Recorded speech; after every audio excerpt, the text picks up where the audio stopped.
భక్తుని పాలించెను నిగూఢమైన నీ దయతో, నిగూఢమైన నీ దయతో కిరీటమును ధరించెను. నమ్మకత్వముతో పొందిన దీవెనలిమ్మయా, నమ్మకత్వముతో పొందిన దీవెనలిమ్మయా. యేసయ్యా నీ దీవెనలకు పాత్రులుగా చేయుము, నీ పాద సన్నిధిలో నిత్యములవించడిని దీవెనలి మాకు పరమ ధన్యము. యేసయ్యా నీ దీవెనలకు పాత్రులుగా చేయుము, నీ పాద సన్నిధిలో నిత్యములవించడిని దీవెనలి మాకు పరమ ధన్యము.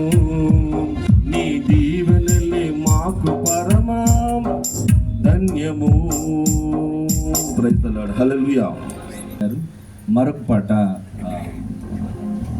స్తుతి అలాగే రేవతి వారిద్దరు కలిసి ఒక పాట పాడతారు.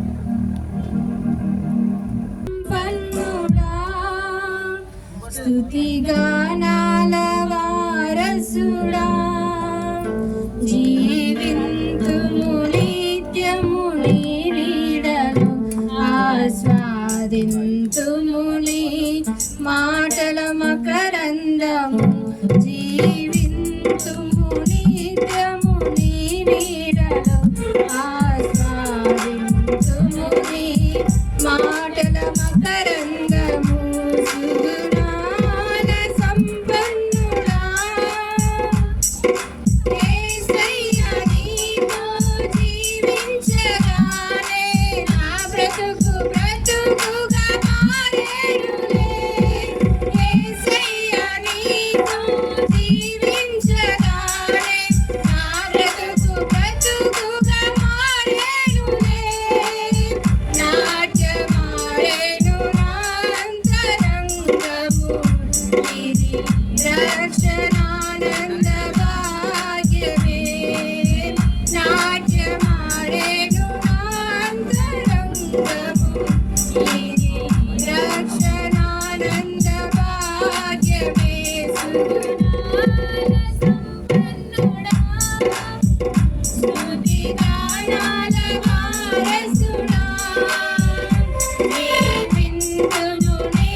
స్తోత్రములు తండ్రి నాయన, పరిశుద్ధుడైన దేవానికి వందనాలు. స్తోత్రం తండ్రి, మరి సమయాన్ని బట్టి తండ్రి నాయన విశ్వనిలో ప్రభా తండ్రి నాయన దేవా మరి అడిగినట్టు ప్రభా మరి నాయన అయ్యా మరి నీ కుమారుడు శ్రీనుని బట్టి ప్రభా నీ కుమార్తె అశ్విని బట్టి ఈరోజు నాయన మరి నా తండ్రి నాయన మరి ఎంగేజ్మెంట్ కార్యక్రమాన్ని బట్టి నాయన నువ్వు దీవించి ఆశీర్వదించి రెండు కుటుంబాలకు నాయన నీ ఆశీర్వాదమైన ప్రభా నీ ఆస్తాన్ని తోడించి మహిమపరచుకొని ముందున్న కార్యక్రమం అంతా తండ్రి అయ్యా నీ చేతిలో వెళుతున్నాం ప్రభా నువ్వు దీవించి ఆశీర్వదించి మహిమపరచుకొని యేసు నామములో అడిగినుకుంటున్నాము తండ్రి. ఆమేన్. థ్యాంక్ యూ అమ్మగారు. ఈ సమయంలో వాక్య పఠనము మధ్యలో సిస్టర్ రేణుక గారు ఉన్నారు. వారు 2వ కొరింథీ పత్రిక 11వ అధ్యాయము 2వ వచనం ప్రారంభం నుండి 4వ వచనం అంతం వరకు చదువుతారు. వారిని ఈ వాక్య భాగాన్ని చదవాల్సిందిగా ఆహ్వానిస్తున్నాం.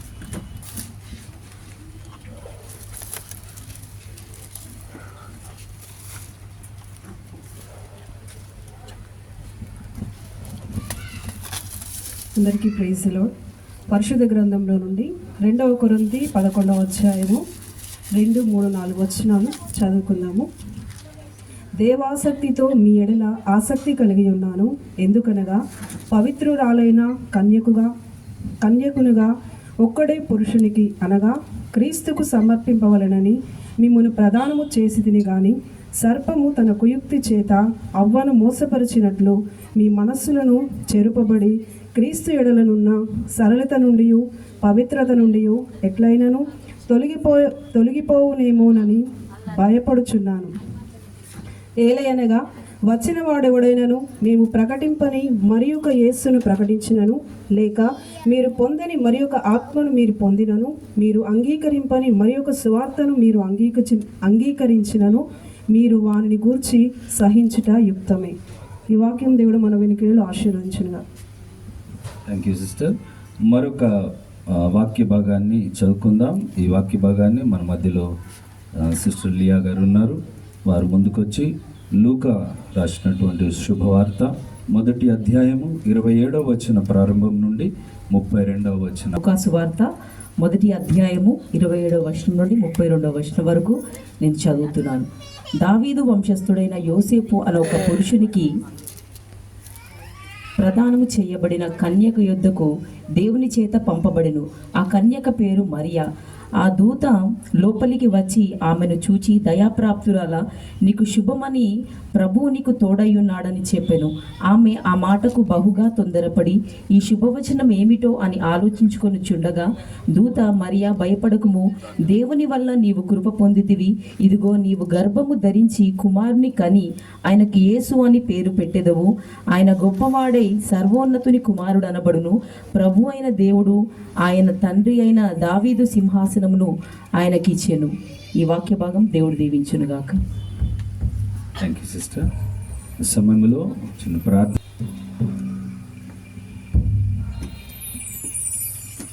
స్తోత్రం ప్రార్థన చేసుకుందాం. అందరం కళ్ళు మూసుకున్నట్లయితే.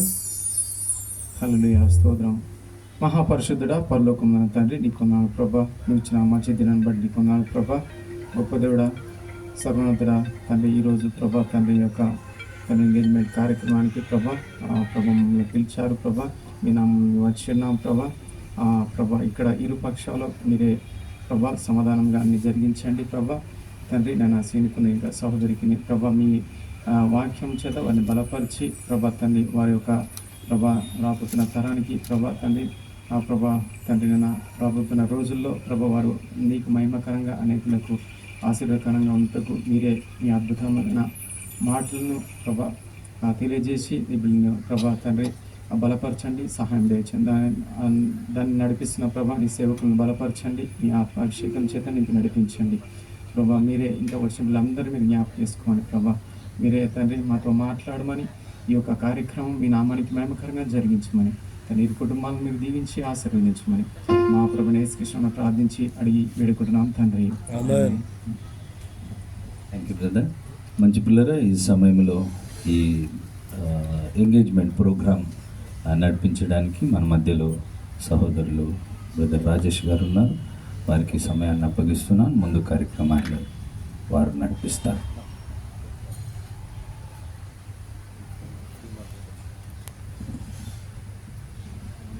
Okay, good morning and praise the lord.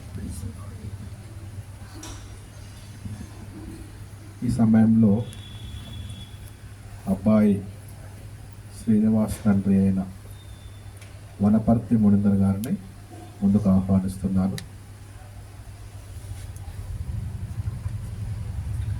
అదేవిధంగా అమ్మాయి గుడేపు అశ్విని తల్లి గారైన అరుణను ముందుకు ఆహ్వానిస్తున్నాను. నేను అడిగిన ప్రశ్నకు మీరు సమాధానం ఇవ్వాలి. వనపర్తి మునిందర్ గారు, మీరు మమ్మలను ఈ స్థలంలోనికి ఆహ్వానించారు, అవునా? ఏ కారణమును బట్టి మీరు మమ్మలను ఈ స్థలముకు, ముఖ్యంగా ఈ యొక్క ప్రోగ్రాంకు ఆహ్వానించారో మరి తెలియపరచవలసిందిగా మనం చేస్తున్నాను.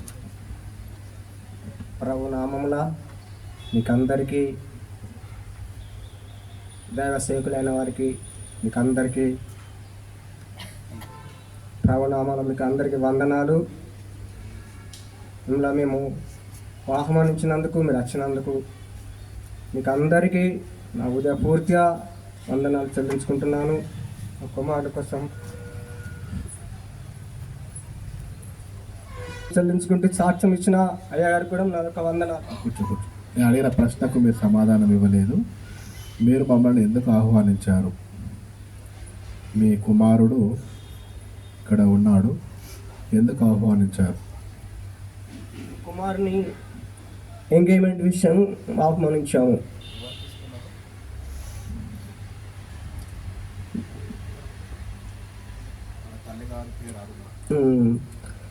వాళ్ళ వాళ్ళ తల్లిగారి పేరు వర్ణ, ఆ అమ్మాయి పేరు నాకు కొంచెం అశ్విని, నా కుమారుడు శ్రీనివాసు. ఎందు నిమిత్తము మీరందరూ వచ్చి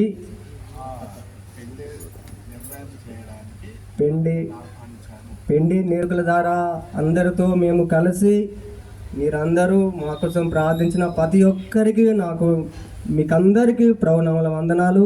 ఇంకా మంచిగా జరగడానికి మీరు ప్రార్థన చేయాలని చిన్న సాక్ష్యం దేవుడు దించిన. సో మునిందర్ గారు ఏం చెప్తున్నారు అంటే, నా చిన్న కుమారుడైన శ్రీనివాస్ గారిని మరి శ్రీమతి శ్రీ అరుణ కుమార్తె అయిన అశ్విని గారికి మరి నా చిన్న కుమారుణ్ణి ఇవ్వడానికి, వివాహము నిమిత్తము వివాహం కొరకు ఇవ్వడానికి ఈ యొక్క రోజు మిమ్మల్ని అందరినీ ఆహ్వానించాము అని తాను చెప్పడం జరిగింది. చాలా వందనాలు. అదేవిధంగా శ్రీమతి అరుణ గారు గూడేపు, మరి వారు చెప్పినది వాస్తవమేనా అని మీరు దయచేసి అందరి ముందు మీరు తెలియపరచవలసిందిగా మనవి చేస్తున్నారు. అందరికీ కూడి వచ్చిన ఆ పాస్టర్ గారికి అందరికీ నా హృదయపూర్వక వందనాలు. మునిందర్ అన్నయ్య గారు చెప్పింది వాస్తవం. నా కుమార్తె అశ్విని కుమారుడైన శ్రీనివాస్కు ఇవ్వడం నాకు సమ్మతమే. అందు నిమిత్తం మేమందరినీ ఆహ్వానించాము. సో వారి యొక్క సమ్మతిని బహిరంగంగా ఒప్పుకున్నారు కాబట్టి మనందరికీ ఎటువంటి అభ్యంతరం లేకుండా ఈ సమయంలో వనపర్తి శ్రీనివాస్ గారిని, అదేవిధంగా గూడేపు అశ్వినిని దయచేసి మీరు ముందుకు వచ్చి కూర్చోవలసిందిగా మనం చేస్తున్నారు.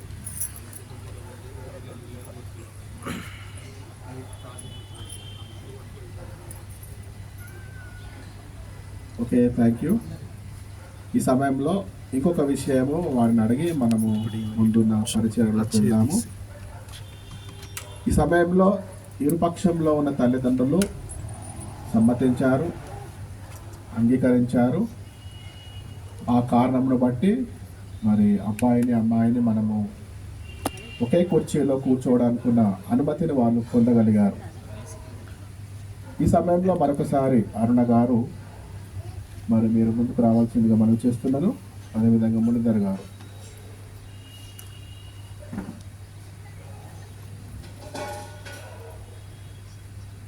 ఈ సమయంలో వివాహము జరిపించడానికి మీరు ఒప్పుకున్నారు. మరి మాకు తేదీ, నెల, సంవత్సరము, స్థలము, సమయము, ఎవరు జరిపించరు అనే విషయం మాకు వెల్లడిపరచలేదు. కేవలము వివాహం మాత్రమే మేము ఒప్పుకున్నాము, ఎంగేజ్మెంట్ కొరకు ఆహ్వానించామని అన్నారు. కాబట్టి అది కూడా మీరు మాకు తెలియపరిస్తే మరి లిఖితపూర్వకంగా మనము దానిని నమోదు చేసుకొని సాక్షుల మధ్య మనము ఈ యొక్క సమ్మతాన్ని మనము ఎక్స్చేంజ్ చేసుకుందాము. ఏ నెల అనుకుంటున్నారు? మార్చి నెల 20 అనుకుంటున్నాం అయ్యగారు. ఈ 2025 సమయము 10:30 అన్నయ్య గారు చర్చిలోనే.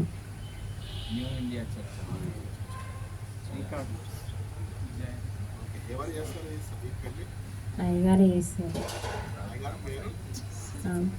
రాజన్ థామస్ అయ్య గారు చేస్తారు వివాహం.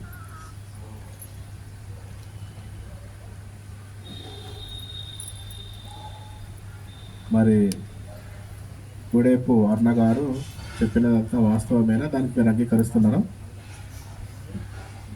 అక్కయ్య గారు చెప్పినంత వాస్తవమే. పిండి మన నుండి చర్చి ఘాట్ సంఘం ఉన్నాయి, మన చర్చిలో ఉన్నాయి. 20 తేదీ, వచ్చే నెల 20 తేదీ.